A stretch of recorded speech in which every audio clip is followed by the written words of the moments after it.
ഇങ്ങോട്ട് വന്നേ പറയാളിയാ കണ്ടോ ഗൈസ് ഇത് വേലക്കാരി ജാനുവാണ് ഗൈസ്. അതാ ഷേപ്പ് കണ്ടപ്പോഴേ തോന്നി.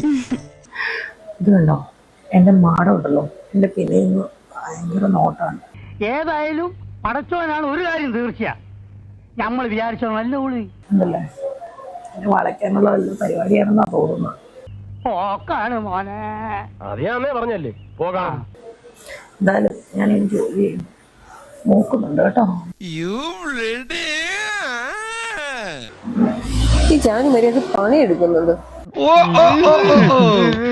ഒരു വൃത്തിയില്ല. കഴിഞ്ഞ ദിവസം തൂത്തിട്ട് അവിടെ ഒന്നും വൃത്തിയായില്ല. ചുമ്മാ സത്യം ഫുൾ കള്ളപ്പണിയാണ് ചെയ്യുന്നത്. ഏറെക്കുറെ എന്ത് ചെയ്തു കൊതിപ്പിക്കല്ലേ ഭഗവാനെ. കറക്കിന്നോ ഒന്ന് അനങ്ങി അങ്ങ് പണിയെടുക്ക്. എന്റെ കയ്യിൽ എങ്ങനെ ആയിരിക്കണം. മിനിമം ഒരു 500 ഡൈവോഴ്സ് കഴിഞ്ഞ് പിറ്റേ ദിവസം പെറ്റണിട്ടാണ്.